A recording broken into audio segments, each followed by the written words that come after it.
o meu retorno aqui da nossa conversa, e aí tinha uma janela aberta e estava dando retorno. Acho que agora melhorou, né, gente? Acho que agora tá bom aí, né? Deixa eu ver pelo meu celular aqui que eu vejo os comentários. Ok. Perfeito, acho que tá bom, porque eu estava vindo aqui, eu consegui identificar que o problema estava naquela janela. Muito bem, agora foi. Christian Peterson, obrigado. Valeu, Alberto Salcedo. Alberto Salcedo é por acaso o Coronel Salcedo? Não. Que tá aí? Porque conheci o Coronel Salcedo. Eu não sei se é ele. Mas, enfim. é, Gente, o que acontece é o seguinte. É a primeira vez que eu estou fazendo isso. Então, por exemplo, agora eu acabei de ser surpreendido que eu não podia ter uma segunda janela para eu monitorar os comentários. Então, para eu ver o que estava sendo transmitido, o que tinha de comentário, falei, bom, vou deixar uma janela aberta aqui para eu ver se tá entrando no ar, etc e tal. Mas agora eu vi que aparece uma janela aqui no estúdio do YouTube, então eu não precisava ter feito isso, e sem contar que deu esse baita eco aí, né? E eu não sabia por quê. Mas agora tá tudo bem. Sou descendente de espanhol. Muito bem. Só se for parente. É um amigo meu, Coronel Salcedo. Mas faz muito tempo que eu não ouço falar dele. Rafael Quintão. Rafael Quintão, rapaz. Um grande futuro jornalista. Ele foi meu aluno. Acho que já é formado, né, Rafael Quintão? Já se formou já. Acho que foi meu orientando de TCC. Puxa, eu tô ficando velho, cara. Aliás, hoje eu fiz um post no Facebook. Aí coloquei minha neta lá, que eu tenho dois netos, né? O meu primeiro neto é mais alto do que eu, e eu tenho 1,81 m de altura. Você imagina a moleque como é que é grande. E com 15 anos. E a minha neta que já tá com 5, tem uma foto minha no colo que tá lá. Mas, enfim. Ó, gente, eu resolvi fazer essa live aqui, por quê? Porque eu queria contar um pouco da minha história, né, para vocês, de como é que eram as reportagens lá no Cidade Alerta, muita coisa que a gente fez. Eu também passei pela Rede TV, passei pelo SBT, mas o que eu fiquei mais tempo mesmo foi a Record, lá no Aqui Agora. Não, Record foi o Cidade Alerta. Mas passei pelo Aqui Agora, passei pelo Repórter Cidadão, né? Passei por outras emissoras, passei por praticamente quase todas as emissoras grandes, né? E, e nessa coisa que eu estava fazendo lá, reportagens policial, foi o maior tempo que eu fiquei num programa, quer dizer, numa emissora que foi na Record, que eu fiquei 10 anos, muito tempo lá. E teve uma época específica que era assim, eu chegava às 8 horas da manhã na Record, eu entrava na equipe das 8, quando dava 8h30 a gente pegava um carro, eu tinha um carro específico para mim, era uma Blazer, e tinha uma equipe específica. O cinegrafista era o meu querido amigo Paulo Geminiani, aí tinha o piloto que era específico, ele só pilotava para nossa equipe também, porque tinha que ser um cara bom de braço, entendeu? Então ali na época era assim, era meio que exclusivo. Então o que a gente tinha naquele carro?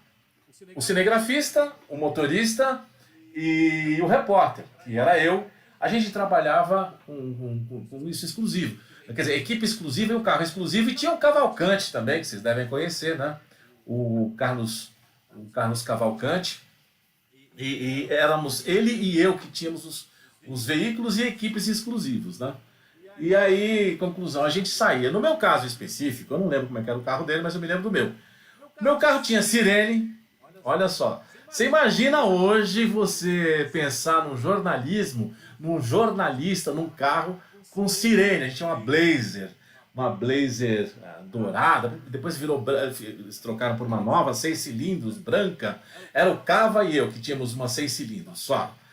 As outras eram 4 cilindros, né? Porque era a importância das matérias, não era, porque eram carros muito velozes. E a gente seguia durante um bom tempo, eu particularmente seguia a rota, né? E a rota tinha umas Blazer. Antigamente elas tinham umas veraneio, aquelas veraneio tudo desengonçadona que eles chamavam de zangada.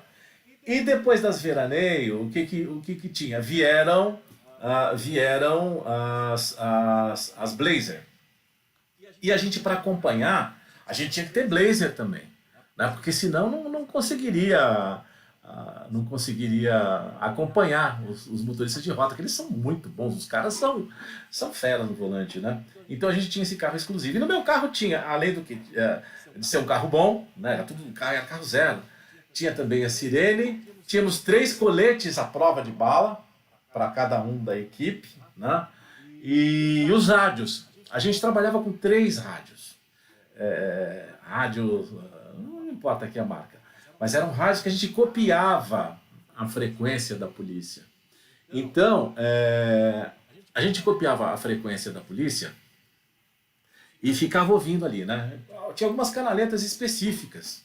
Como é que a gente fazia? Sintonizava na canaleta da rota, sintonizava um outro rádio, um segundo rádio, no batalhão da área onde a gente estivesse, né?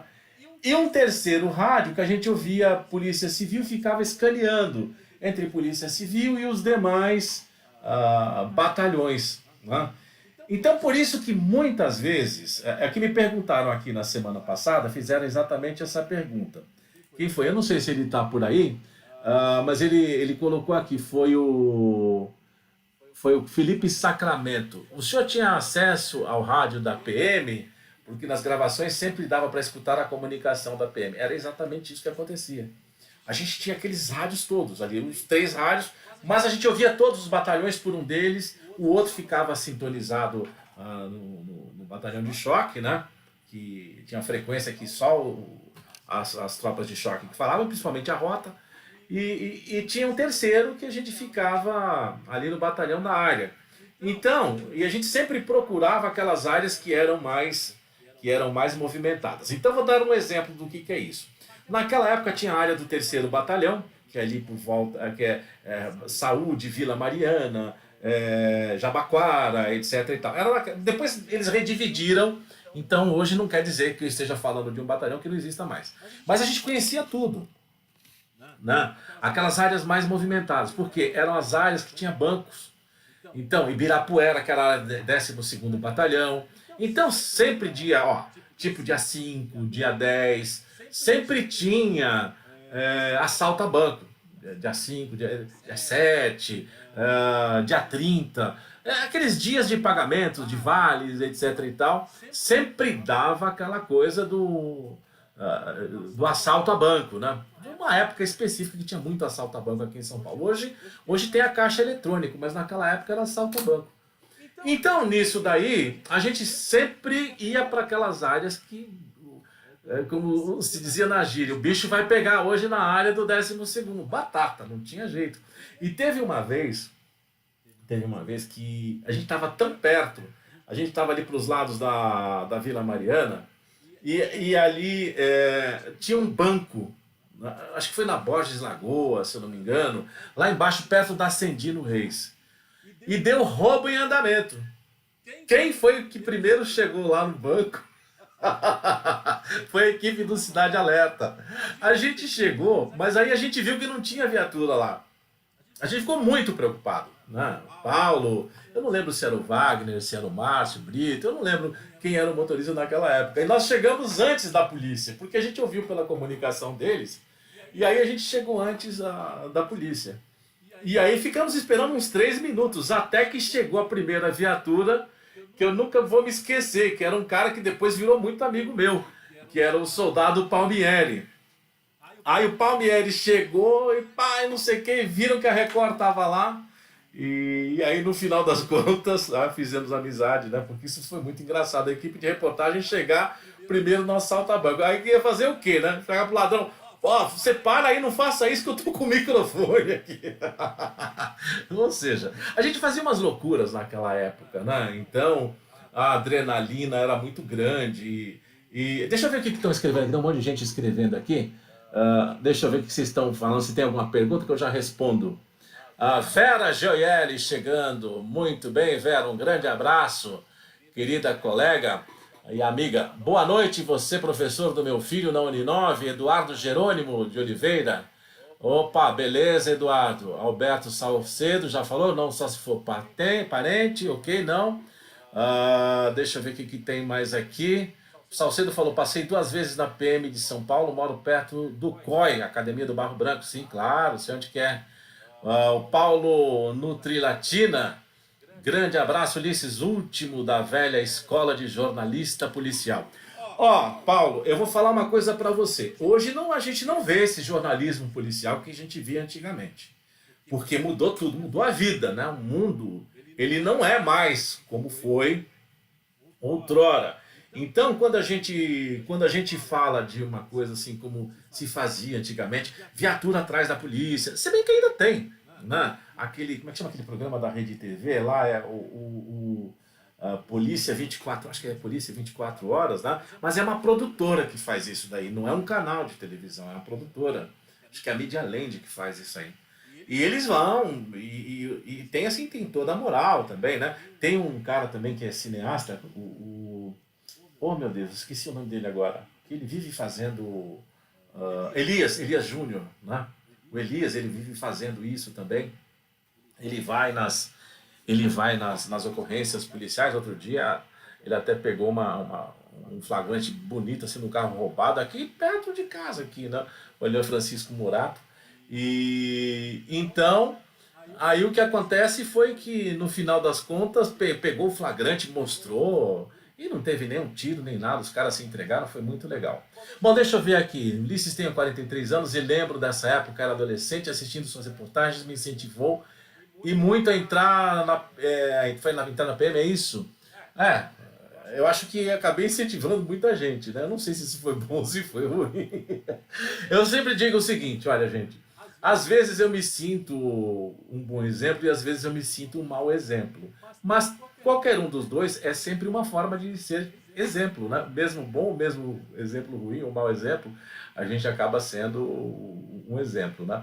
Então, se eu te incentivei, o Salcedo, a entrar na PM, ó, eu particularmente sou muito simpatizante dos policiais militares, isso está mais do que na cara, né?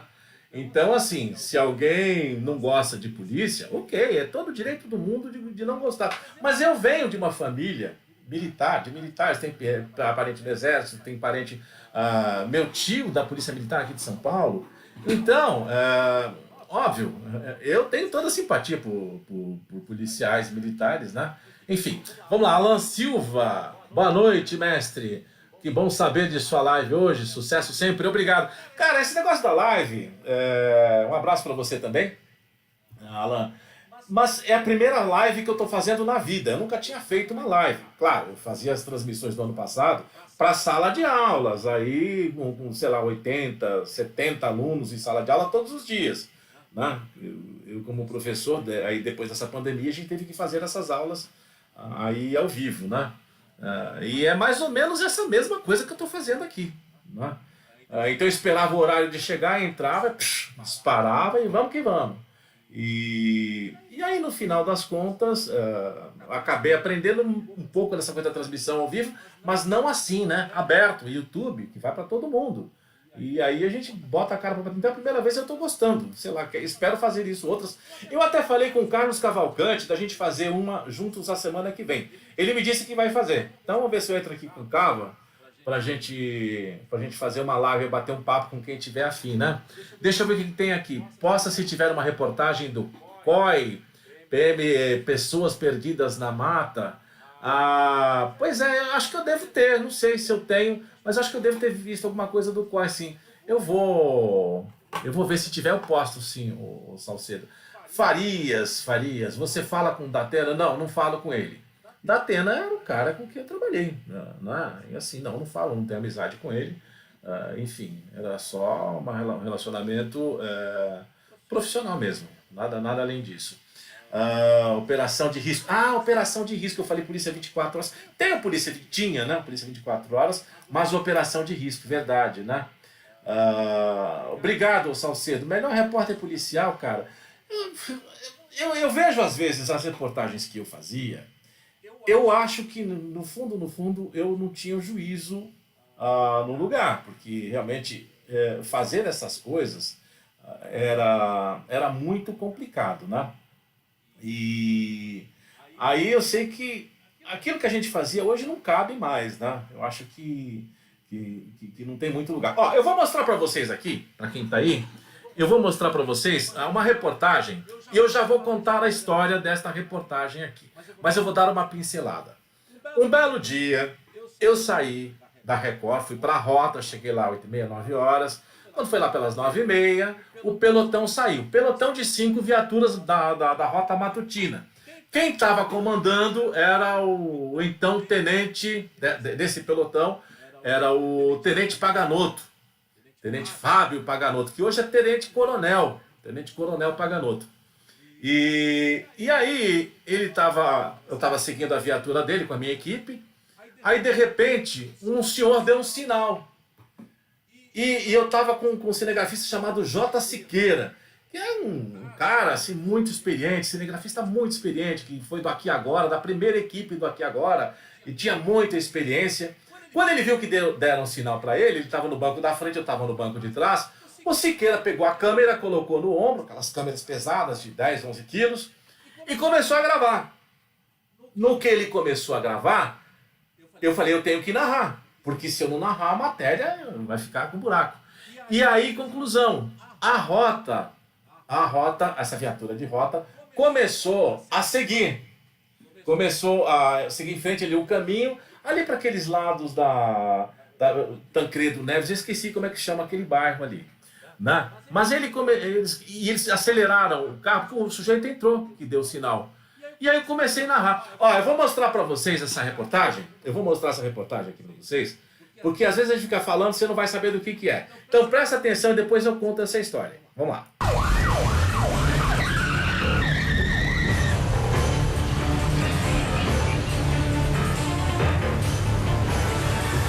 Olha, nesse momento você está vendo aí uma pessoa entrando no carro da rota.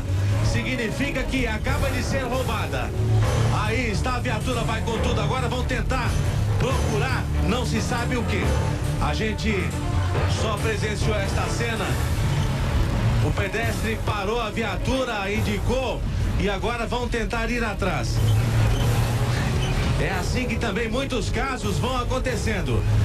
E agora vão eles com certeza fazer um vasculhamento.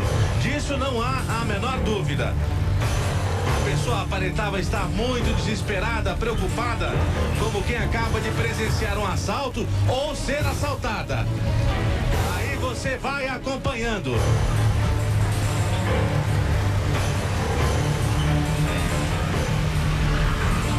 Olha, cuidado, olha, cuidado.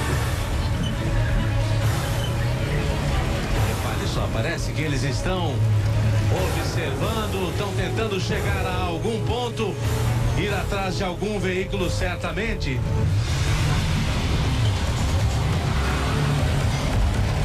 Cuidado aí, Djalma. Olha, eles vão buzinando, não vão acionando a sirene, porque é claro, não querem chamar a atenção. Olha, o policial ali desesperado pede para que a pessoa saia da frente. Já viram, hein? Parece que já viram. O policial tá de metralhadora, olha lá, olha lá. É aqui mesmo, abordagem, tiro! Tá saindo tiro! Olha lá, pegaram no chão, tá lá. Você vai ver daqui. Guaxa, ali, Luiz Simões, na tela. Olha lá, parece que já viram, hein? O policial tá de metralhadora, olha lá. É aqui mesmo, abordagem, tiro! Tá saindo tiro! Olha lá, pegaram no chão, tá lá! Tá aqui! Pode descer! Tá aqui! Acabaram de pegar, flagrante exclusivo do Cidade Alerta! Assalto a carro, aí está! Você acaba de presenciar um flagrante exclusividade do Cidade Alerta. Olha só, o carro roubado acaba de ser preso. As pessoas, melhor dizendo, olha, ladrões de carros. Onde é que vocês iam levar esse carro aqui? Não, eles iam embora só. Eles acabaram de roubar o rapaz ali? Cadê o ferro? Olha, que flagrante, aqui está. O que você ia fazer com o carro? Não pegar no carro. Jogaram a arma fora?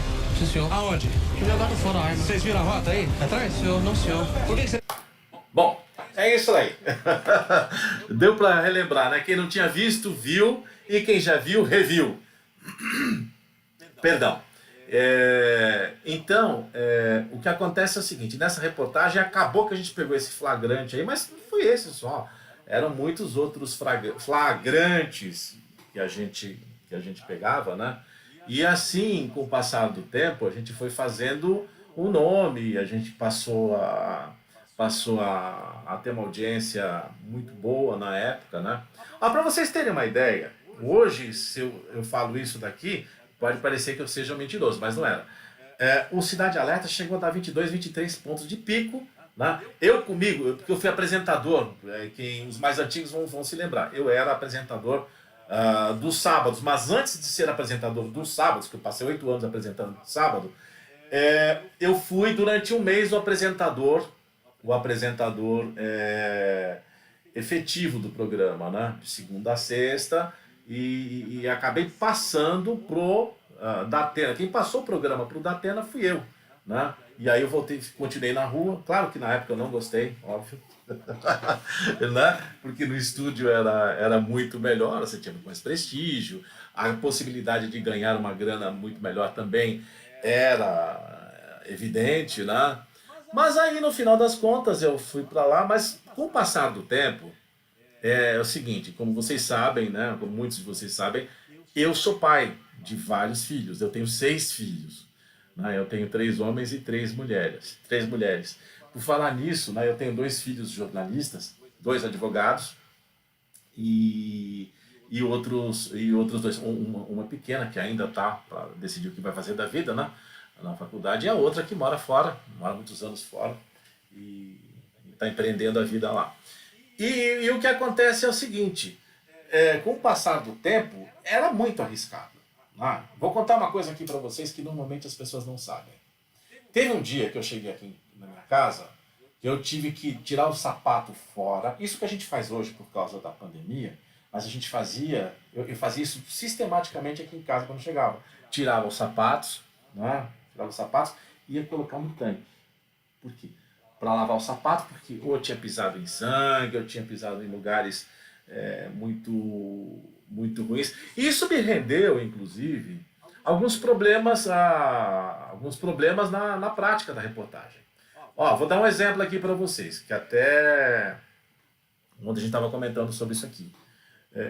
Eu tive um problema de hepatite A, porque eu fui fazer uma vez uma reportagem ali na antiga penitenciária do estado, uma fuga de presos, e eles entraram por essas galerias de esgoto. Eu não sei se você sabe ou não, mas São Paulo está cheio de galerias de esgoto. E são galerias assim, muito grandes, tamanho de um quarto, assim, de largura de um quarto, maior até.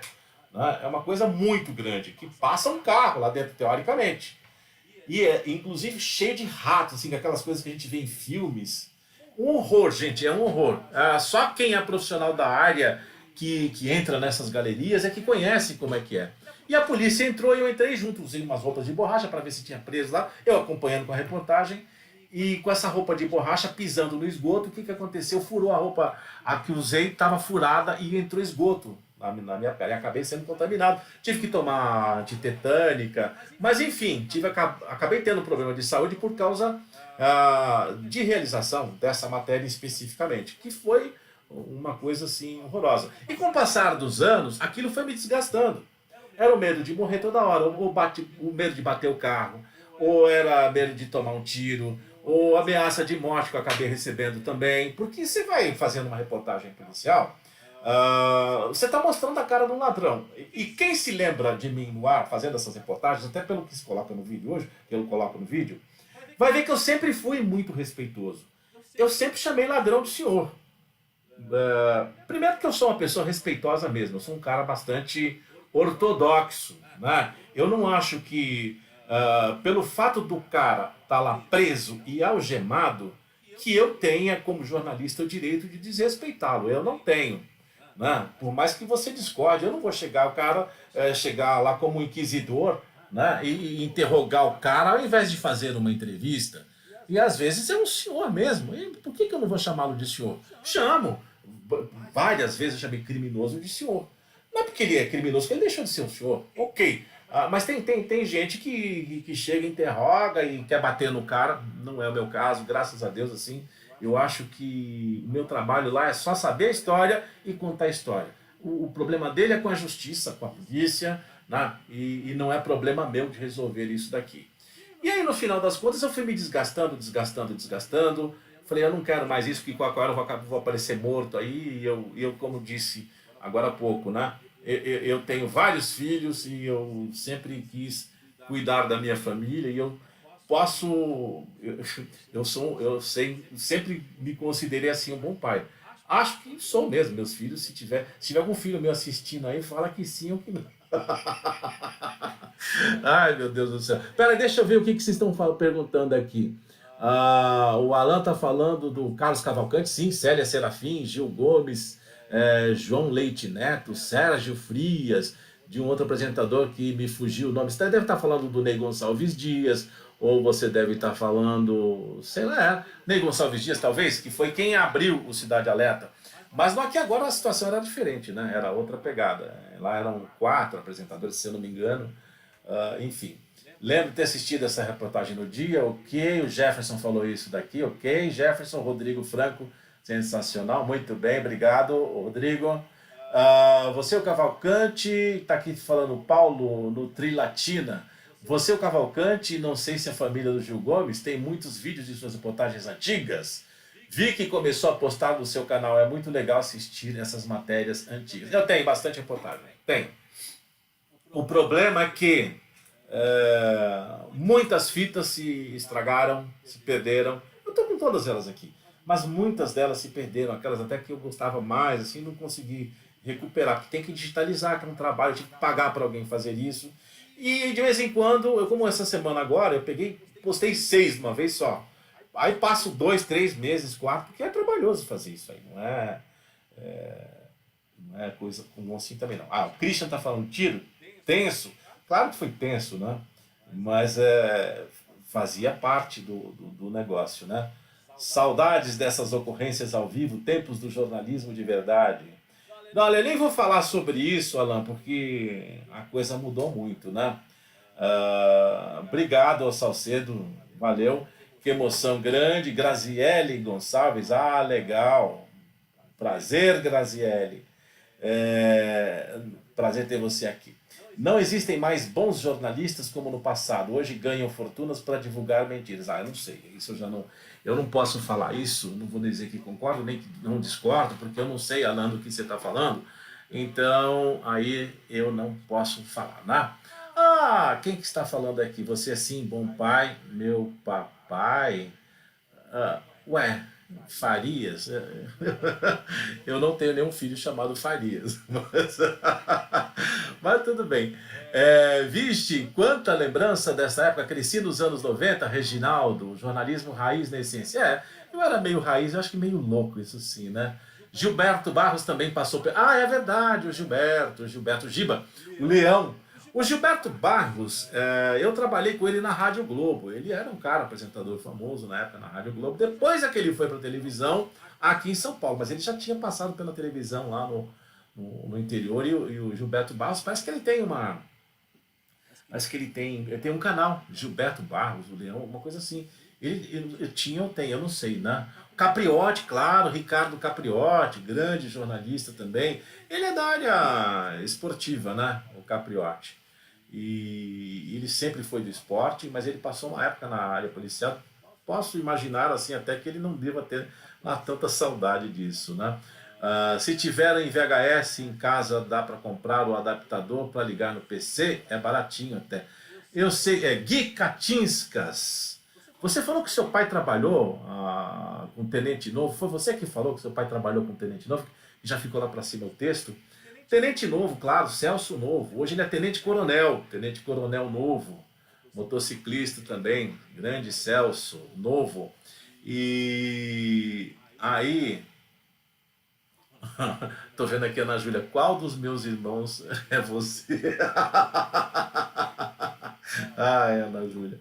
Muito bem. Conheceu seu pai, Eric Petersen? Não lembro ter conhecido, não. O Christian Peterson está perguntando aqui. Então, eu conheço a sua mãe, que é uma cineasta, né? Grande produtora de locação. Enfim, deixa eu ver aqui. Beatriz, minha querida colega, Beatriz Saragossa. Bia, saudade, querida professora. Nossa, Beatriz Saragossa. Nós trabalhamos juntos numa universidade, né? Tínhamos altos papos na sala dos professores. Bia, saudade de você. Eu sei que a sua vida deve estar aquela grande maravilha, porque tem casa ali, como é que chama? Monte Verde. Qualquer dia eu vou bater na sua porta lá para comer um fondue no inverno. Bom, enfim, aí, gente, o que eu estava falando é que naquela época, quando a gente via... O Rafael está me perguntando, Rafael Quintão, conte um pouco da transição de repórter para professor. Não, Rafael, não há transição, tá?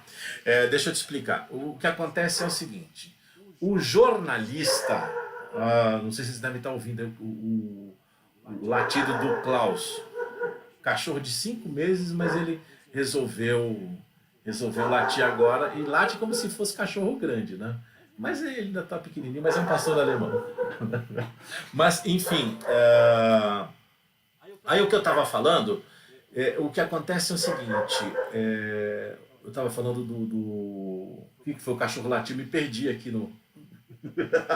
O cachorro me tirou o raciocínio, ele continua latindo, não sei se vocês estão ouvindo aí, mas ele está latindo tão alto aqui que eu estou perdendo até o rebolado.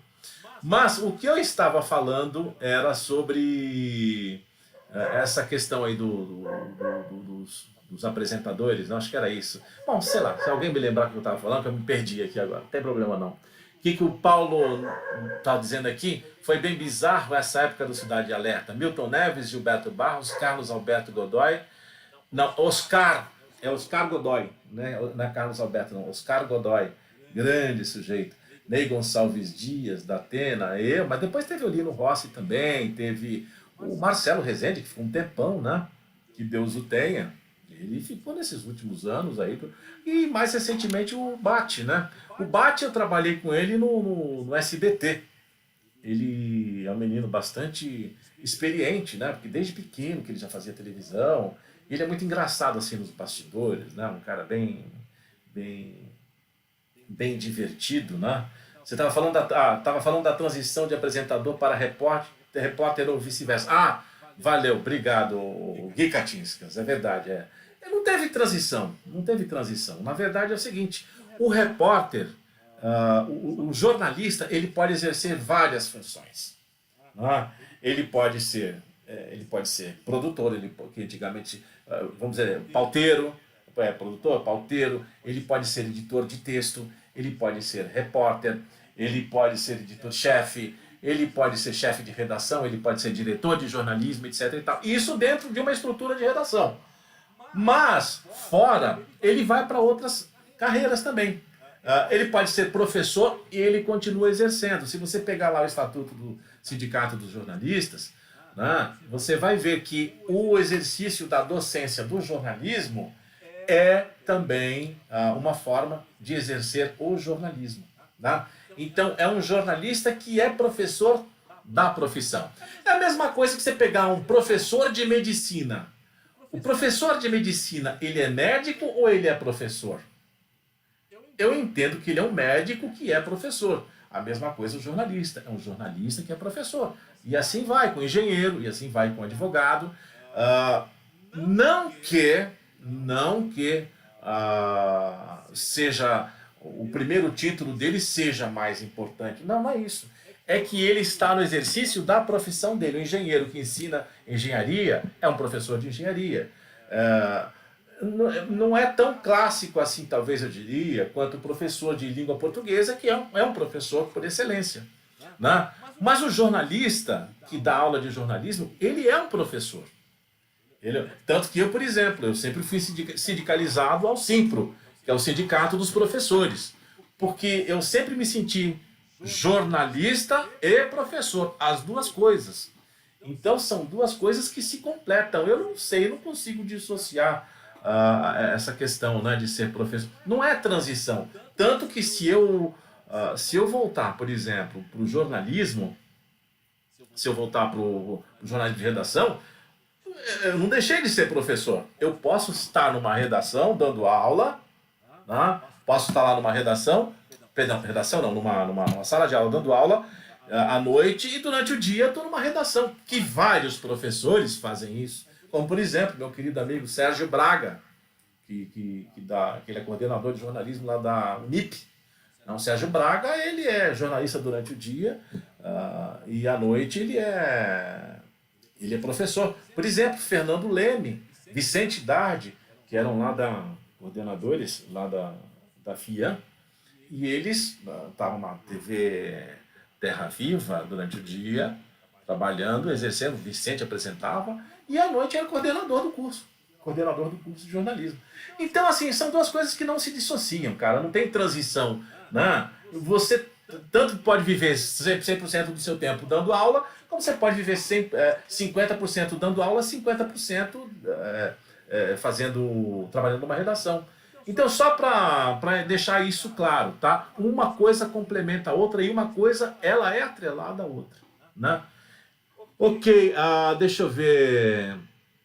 O que a Ana Joaquim, ela tem depoimento da minha filha aqui. Muito orgulho de tudo que você fez por mim, pai. Eu lembro de assistir todas as suas matérias pequenininhas, esperando você voltar para casa. Ó, você está vendo que eu queria um trauma de infância nela, né? Ela sabia que... Ainda mais quando ela via aquelas matérias assim, ainda bem que ela só via quando eu já estava em casa. Mas sempre foi um motivo de preocupação, né, da família.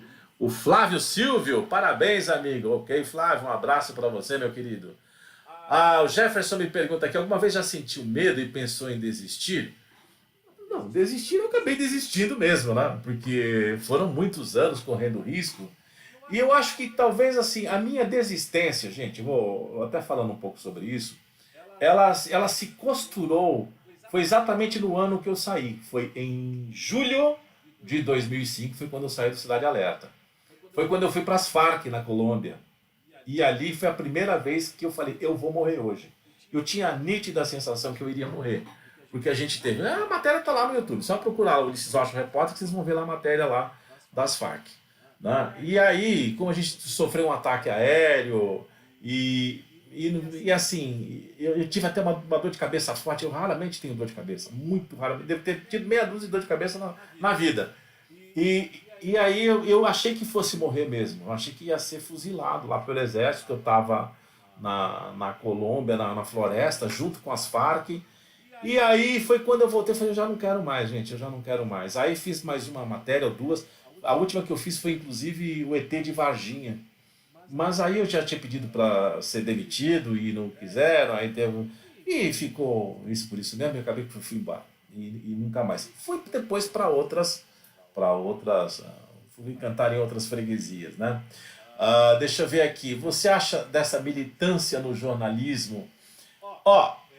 Quem que escreveu isso aqui? The Calcio Station. O que eu acho da militância no jornalismo? Sinceramente, o que eu acho que isso não deve acontecer.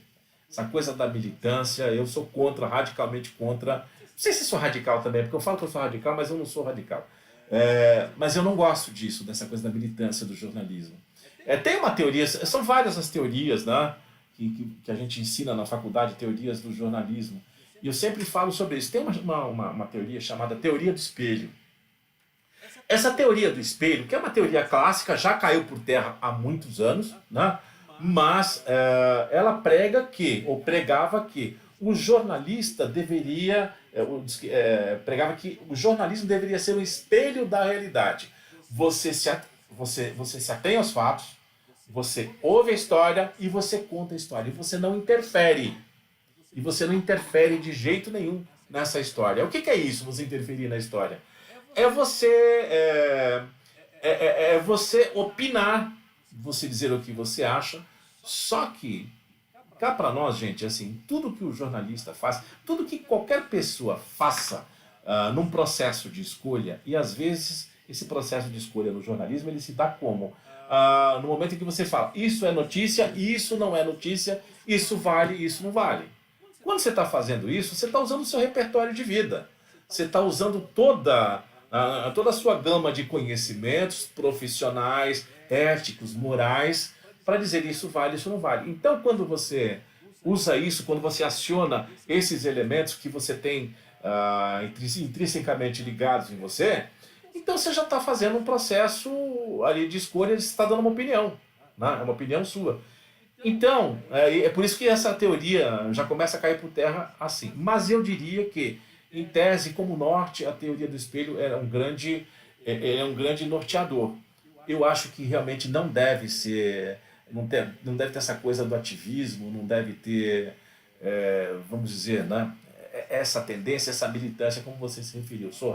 Eu sou radicalmente não, eu ia dizer de novo isso aí, mas eu sou muito contra isso, não acho isso adequado, não. Deixa eu ver aqui,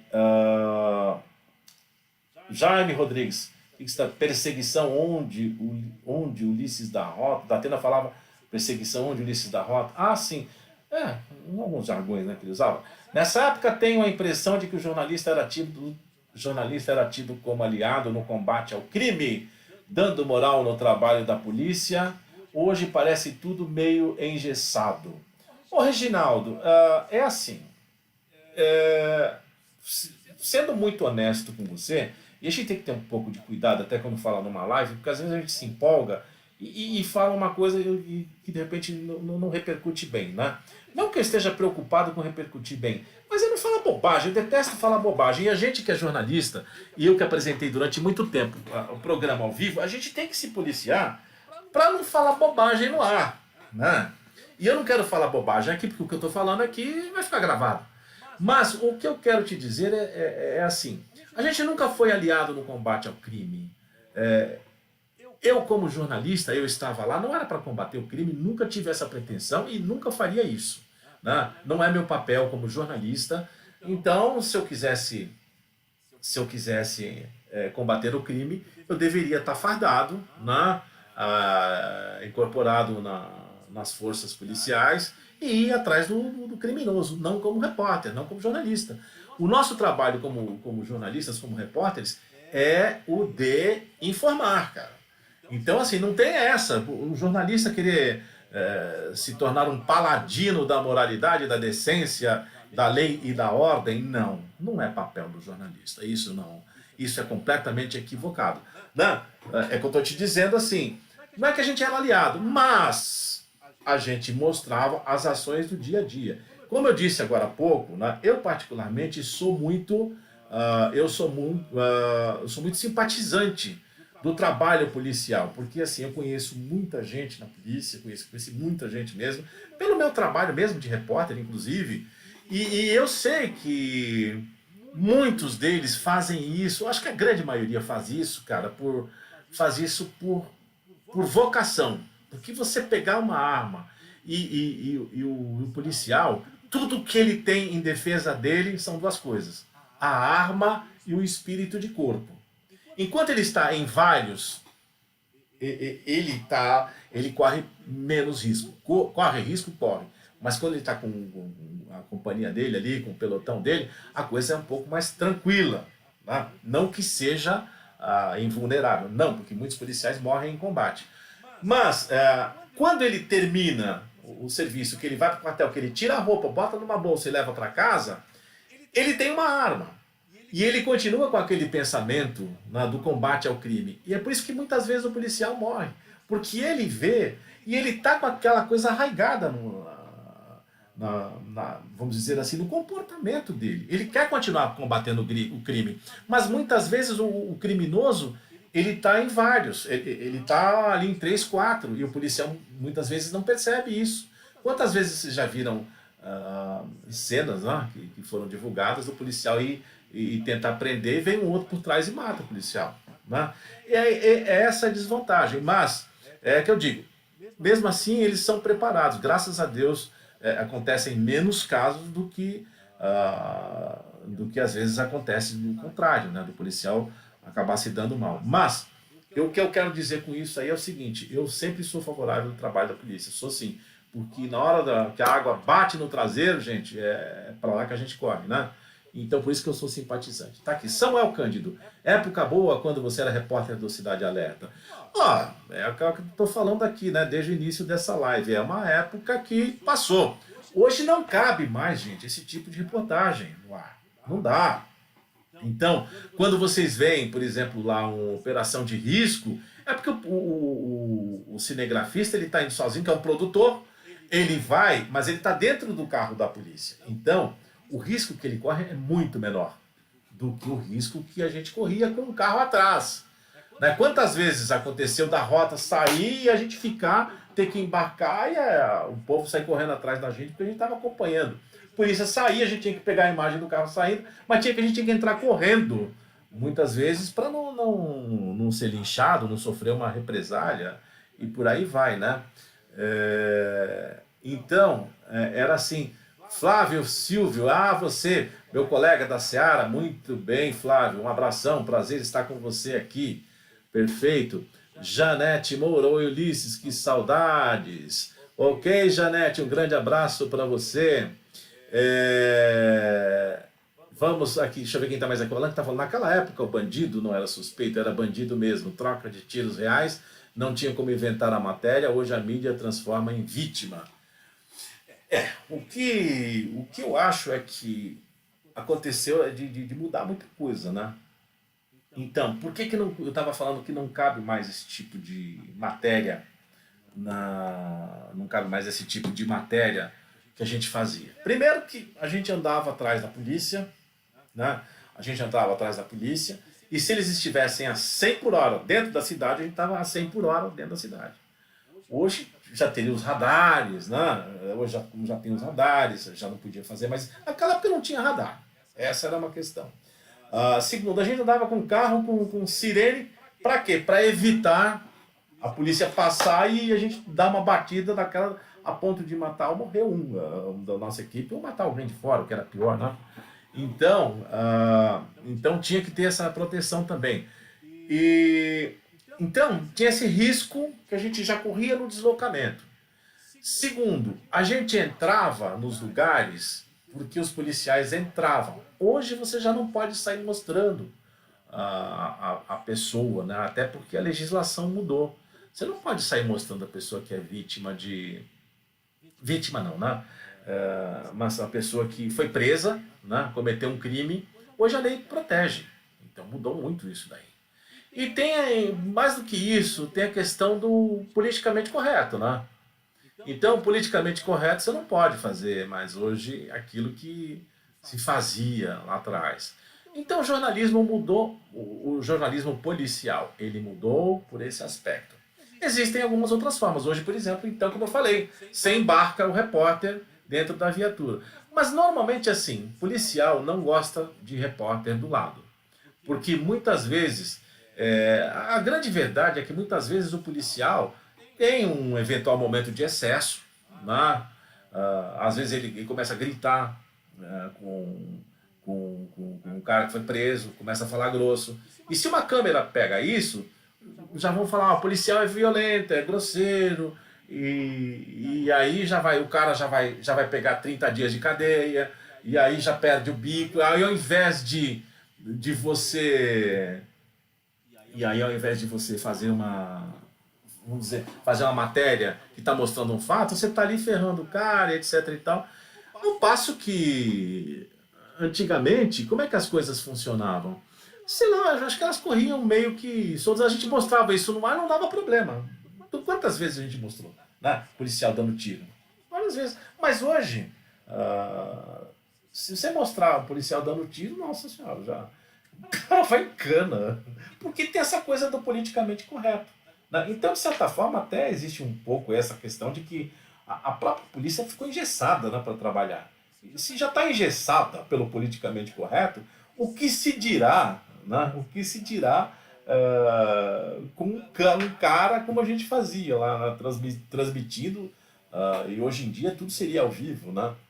Então, eu me lembro que eu vi recentemente aí uma cena do policial que ele pegou, já deu um empurrão no cara lá, mas, sei lá, hoje em dia, se pega isso, o cara vai responder, né? Mas naquela época, os policiais agiam do mesmo jeito que agem hoje, só que não tinha esse engessamento tudo. Era tudo mostrado, a gente não escondia nada, mas enfim.